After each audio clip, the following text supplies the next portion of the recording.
बुरहानपुर के निर्दलीय रहे विधायक ठाकुर सुरेंद्र सिंह शेरा भैया ने जो है मुख्यमंत्री डॉक्टर मोहन यादव को जो है एक पत्र लिखा है और अशिक्षित जो ज़मीन है उसको शिक्षित करने के लिए जो है एक योजना की मांग की है, जिसमें पूर्व प्रधानमंत्री अटल बिहारी वाजपेयी जी का भी उल्लेख है। इस पूरे मामले पे बात करने के लिए ठाकुर सुरेंद्र सिंह शेरा भैया के पत्र को किस रूप में इसका क्या महत्व है और इससे क्या हो सकता है, हमारे साथ में एक्सपर्ट है बात करने के लिए। किस रूप में देखते हैं आप? बुरहानपुर ज़िले की दृष्टि से और माँ ताप्ती के कछार को लेकर, जैसा पूर्व विधायक द्वारा प्रस्तावित है कि नावथा में खंडवा से लेके तो नावथा तक पाइपलाइन डालकर और नर्मदा जी को ताप्ती में संगम किया जाए। ये योजना केवल पाइपलाइन से पानी को लाकर माँ ताप्ती में मिलाना, उससे पानी की जो कमी है वो दूर नहीं होगी। केवल पानी हमारे क्षेत्र में आके मिलेगा और वो आगे बह जाएगा। किंतु जो माँ ताप्ती में जल ऑलरेडी प्राकृतिक रूप से मिलता है, तो नावथा तक करीब करीब 1 दर्जन नदियां हैं जो माँ ताप्ती को विशालता प्रदान करती है। उन नदियों का पानी हमारी माँ ताप्ती में आता है और आगे बह जाता है। तो ये ताप्ती मेगा रिचार्ज योजना है, उसका मूल उद्देश्य है कि जो हमारी ताप्ती नदी का पार्ट है उसमें जो जल रहता है, तो उस जल को 3 भागों में बांटना और एक नदी को 3 नदियां बनाना। धारनी में एक ऐसा माँ ताप्ती के ऊपर डैम बनेगा।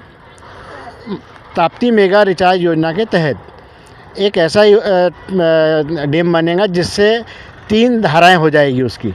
एक धारा देरतलाई और डोईफोड़िया के ऊपरी भाग से होकर और इच्छापुर की ओर बहेंगी, और दूसरी धारा देरतलाई के उत्तर में शेखपुरा, नावरा और निम्बोला असीर के बीच से होकर और धुलकोट की तरफ बहेंगी। तो ऐसा 3 नदियां हो जाएंगी ताप्ती की।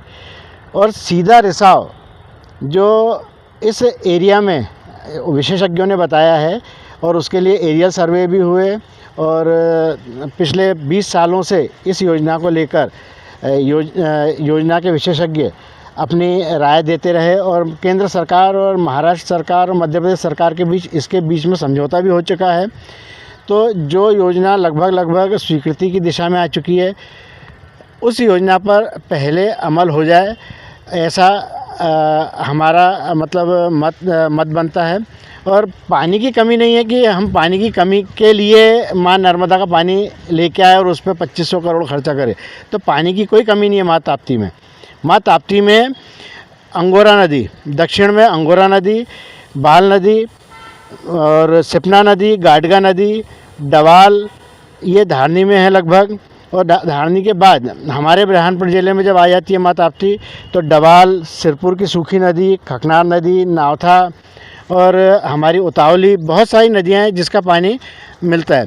उत्तर में तवा, भाल नदी, जो चिल्लोड़ नदी, कोकरा घाट, हरदा, इस प्रकार की बहुत नदियाँ हैं जो पानी उधर से लेकर आती है और जिसमें माँ ताप्ती का विलीनीकरण होता है, संगम होता है, और पानी की कोई कमी नहीं है।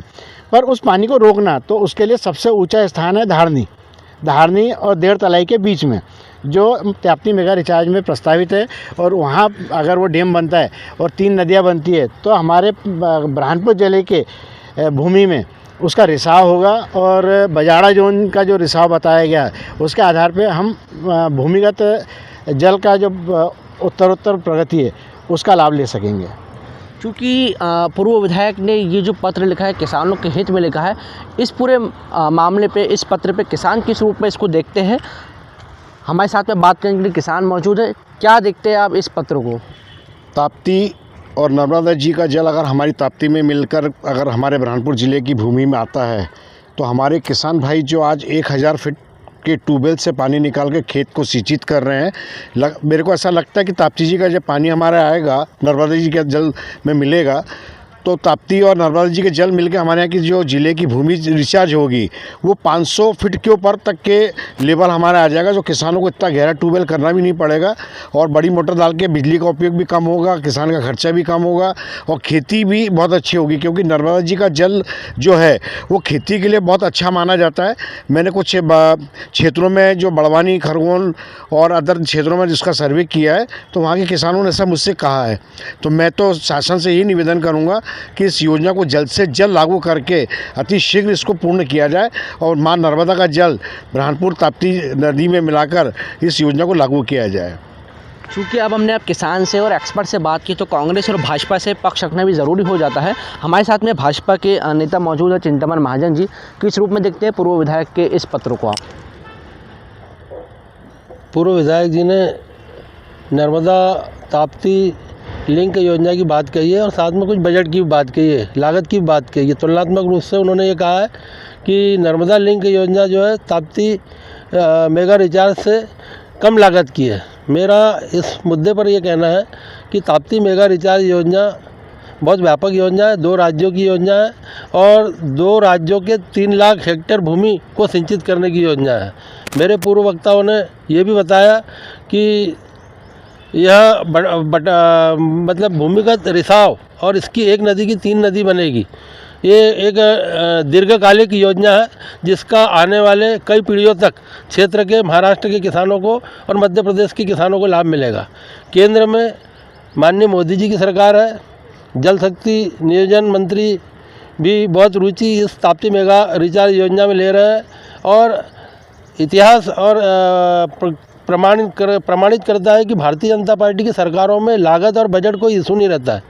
देखा यह जाता है कि किस योजना से लाभान्वितों की संख्या और दीर्घकालिक लाभान्वित लोगों की संख्या कितनी रहेगी। तो ताप्ती मेगा रिचार्ज योजना से 3 लाख हेक्टेयर भूमि महाराष्ट्र और मध्य प्रदेश की सिंचित होगी। विगत मध्य प्रदेश के विधानसभा चुनाव में महाराष्ट्र के तत्कालीन उप मुख्यमंत्री आदरणीय फडणवीस जी शाहपुर की सभा लेने आए थे और उन्होंने लोगों से अपील करते हुए कहा था कि आप मध्य प्रदेश में और बुरहानपुर से भारतीय जनता पार्टी को जिताए, बुरहानपुर विधानसभा से अर्चना दीदी को जिताए तो ताप्ती मेगा रिचार्ज योजना तेज़ी से ज़मीन पर चरितार्थ होने में मुझे सहायता मिलेगी और खिचड़ी पूरी पक गई है, ऐसा उन्होंने उस समय वक्तव्य दिया था। अब अर्चना दीदी भी विधायक है, मध्य प्रदेश में भारतीय जनता पार्टी की सरकार भी है और सौभाग्य से महाराष्ट्र राज्य के लोकप्रिय मुख्यमंत्री आदरणीय फडणवीस जी है। तो मुझे नहीं लगता कि शासकीय स्तर पर इस योजना की स्वीकृति और अन्य प्रकार के सहमतियाँ और अनुमतियाँ लेने में कोई अब दिक्कत होगी और जल्दी से जल्दी यह योजना ताप्ती मेगा रिचार्ज योजना ज़मीन पर चरितार्थ होगी और लंबे और दीर्घ समय के लिए लोगों को इसका लाभ मिलेगा। जो 3 लाख हेक्टेयर कृषि भूमि महाराष्ट्र की और मध्य प्रदेश की सिंचित करने में हम सबको सहायता मिलेगी और हम अपनी इन आँखों से इस योजना को ज़मीन पर चरितार्थ होते हुए देख पाएंगे। बहुत बहुत धन्यवाद। कांग्रेस इस पूरे मामले पर क्या कह रही है? हमारे साथ में बात करने के लिए कांग्रेस नेता हेमंत महाजन हैं, क्या कहेंगे आप?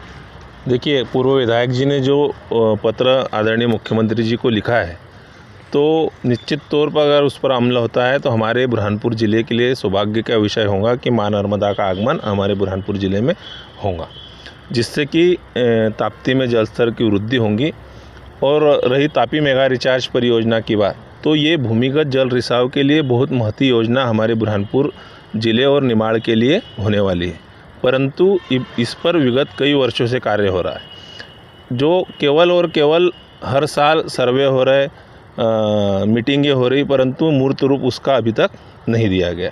हम आशा करते हैं कि जैसा आदरणीय महाजन जी ने बताया कि देश में मोदी जी की सरकार है और प्रदेश में मोहन यादव जी की सरकार है, तो कृपा करके उस योजना को मूर्त रूप में लाने का प्रयास करें। चूँकि हमारे पास उदाहरण है कि जब कांग्रेस की सरकारें हुआ करती थी, जब इंदिरा सागर जैसा विशाल डैम और ओंकारेश्वर जैसा विशाल डैम कांग्रेस के समय में बनकर आज तैयार है और उसका लाभ लाखों किसानों को मिल रहा है। अब भाजपा शासन से और आदरणीय मोदी जी से, आदरणीय मोहन यादव जी से निवेदन है कि बातें करने में और काम करने में अंतर होता है। कृपया आप जो बातें कर रहे हैं वो ज़मीन पर उतारें। चलिए, बहुत शुक्रिया तमाम वक्ताओं से हमसे बात करने के लिए। तो फिलहाल इस पूरे मुद्दे पे किस तरीके से जो है एक्सपर्ट ने कहा है, किसान ने कहा है, कांग्रेस और भाजपा के नेताओं ने क्या कहा है, हमने आपको दिखाया है। तमाम बड़ी खबरों के लिए बने रहे BNC न्यूज़ के साथ। अपने कैमरा सहयोगी अनस के साथ मैं दानिश रज़ा खान, BNC मीडिया, बुरहानपुर।